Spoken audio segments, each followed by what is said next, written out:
Come back to you. Sesh గారు, మీరు ఇద్దరు మాటలు విన్నారు, రెండు పార్టీల యొక్క నాయకుల మాటలు విన్నారు. మీరు చెప్పేటువంటి మాట ఏంటండి, అంటే దీంట్లో వైపు అవకతవకలు జరిగినటువంటి మాట వాళ్ళు అంటున్నారు, ఏమీ జరగలేదనేటువంటి మాట వీళ్ళు అంటా ఉన్నారు. మీరేం చెప్తారు?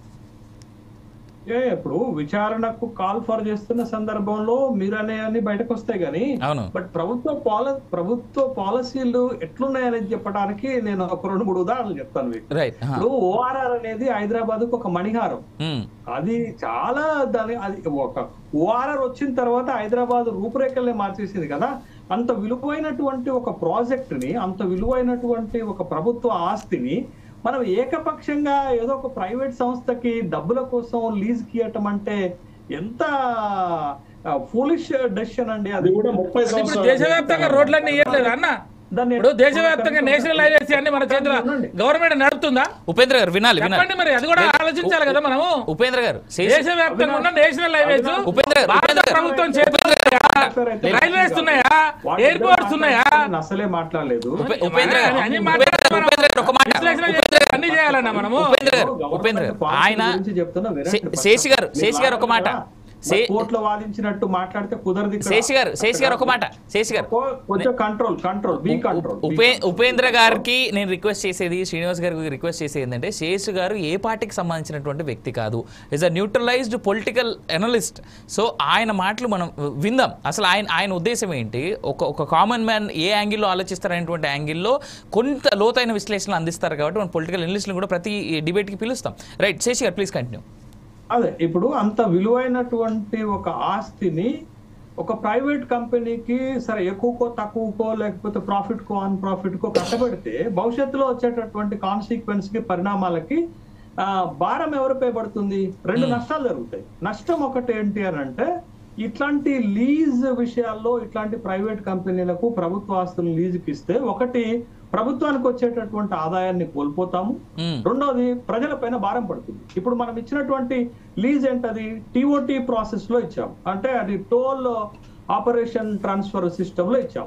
వాళ్ళు ఏం చేస్తారు, ప్రభుత్వం ఏమో టోల్ ఫ్రీ కొంచెం ప్రజలకు తక్కువగా, వాహనదారులకు తక్కువగా ఉండేటటువంటి కోణంలో ఆలోచిస్తుంది. కానీ ఒక్కసారి మనం ప్రైవేట్ సంస్థకి కనుక లీజ్కి ఇచ్చిన తర్వాత, ఒక లాంగ్ రన్ 30 years కి ఇచ్చిన తర్వాత, వాళ్ళు ఈ 30 years లో వాళ్ళు పెంచేటటువంటి క్రమంలో ఫర్ యానం 10 to 15% పెంచిన వాహనదారుల పైన పెద్ద ఎత్తున ప్రభావం పడుతుంది. మీరు ఓఆర్ఆర్ పైన ఒక రోజుకి 1,75,000 వాహనాలు తిరుగుతాయంటే ఎంత రెవెన్యూ వస్తుందో ఒకసారి ఆలోచించండి. 10 నుండి 15% ప్రతి సంవత్సరం పెంచుకుంటా పోతే 30 ఏళ్లకు ఈ తెలంగాణలో ఉన్నటువంటి వాహనదారులు, ఓఆర్ఆర్ పైన ప్రయాణిస్తున్నటువంటి ప్రజలు కట్టేటటువంటి ట్యాక్స్ ఎంత అవుతుందో ఒకసారి ఆలోచించండి. ఇవన్నీ ఆలోచన చేయాలండి.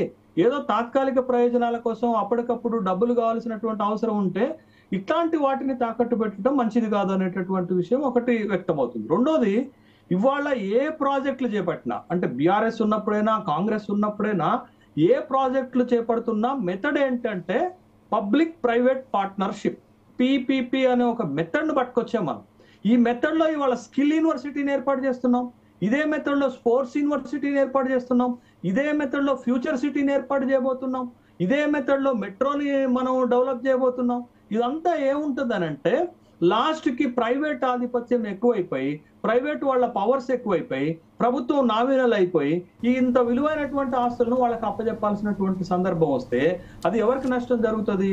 ముందు ప్రజలకు నష్టం జరుగుతుంది, తర్వాత తెలంగాణకి నష్టం జరుగుతుంది, ఏ ప్రభుత్వం అన్నా ఉండనివ్వండి. కాబట్టి ఓఆర్ఆర్ ని, ఇంత పెద్ద ప్రాజెక్ట్ ని మనం మన డబ్బులతో కట్టుకున్నప్పుడు, మనం జపాన్ సంస్థ సహాయంతో ఆ రోజుల్లో కట్టుకున్నప్పుడు, ఇవాళ మనం దీన్ని అప్పనంగా ఇంకొక ప్రైవేట్ సంస్థకి అప్పచెప్పడం అంటే అది ఎక్కడో ఇబ్బందికరమైనటువంటి విషయంగానే మనం చూడాలి.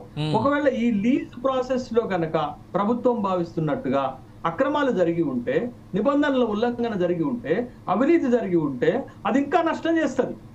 అది ఇంకా నష్టం చేస్తుంది. ఇవాళ ఈ ప్రాజెక్ట్ ఓఆర్ఆర్ ని ఒక ఐఆర్బి అనేటటువంటి ఒక ప్రైవేట్ సంస్థకు అప్పచెప్పటమే తప్పైతే, నష్టమైతే, ఒకవేళ ఈ ప్రాసెస్ లో, ఈ లీజ్ ప్రాసెస్ లో గనక అవినీతి జరిగి ఉంటే, ప్రభుత్వంలో ఉన్న పెద్దలు అవినీతికి పాల్పడి ఉంటే, నిబంధనలకు విరుద్ధంగా ఇచ్చి ఉంటే అది ఇంకా నష్టం చేస్తుంది కదా, అది కోలుకోలేని దెబ్బ జరుగుతుంది కదా.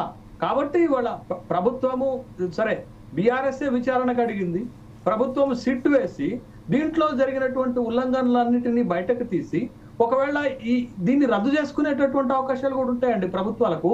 ఏముంటుంది, ఒక ప్రైవేట్ సంస్థే కదా, ఓ ప్రైవేట్ సంస్థకి ఏముంది, కాంపన్సేషన్ అడుగుతుంది, కోర్టు పోతుంది, ఫైన్ ఏమంటుంది, మాకు నష్టం జరిగింది దాన్ని కట్టమంటుంది. కానీ దీన్ని వెనుకకు తీసుకునేటటువంటి అవకాశాలు కూడా మనకు ఉంటాయి. ఒకవేళ దీంట్లో తప్పులు కనుక జరిగి ఉంటే, పాత ప్రభుత్వం కనుక అక్రమాలకు పాల్పడి ఉంటే, ఆ బేస్ తోటి ఆ కాజ్ని అడ్డం పెట్టుకొని ఇద్దరు లాయర్లే వాళ్ళకి తెలుసు. బట్ అక్కడ అక్రమాలు కనుక జరిగి ఉంటే ప్రభుత్వం అల్టిమేట్ డెసిషన్ తీసుకోవచ్చు, రోల్ బ్యాక్ చేసుకోవచ్చు నిర్ణయాన్ని. మళ్ళీ ప్రభుత్వ ఆస్తిని తీసుకొని ప్రభుత్వానికి ఆదాయం తీసుకొని రావాల్సినటువంటి అవసరం ఉంటుంది కదా. విచారణ వేయటం, విచారణ దశలోనే ఆపటం, గతంలో చాలా విచారణలు అట్లనే జరుగుతున్నాయి. ఇది కూడా అదే తంతుగా మారితే ఉపయోగం ఉండదు. రాజకీయ ఆరోపణలకు ఉపయోగపడుతుంది తప్ప ప్రజలకు కానీ రాష్ట్రానికి కానీ వచ్చేటటువంటి ఉపయోగం ఏమీ ఉండదు కదా. రైట్ శేష్ గారు, I will come back to again. So మనం అంటే సమయభావం తక్కువ ఉండడం వల్ల మన కంక్లూజన్ వైపు వెళ్దాం. బీఆర్ఎస్ నాయకులతో మొదలెడదాం. ఇలా ప్రభుత్వ ఆస్తులు, నేను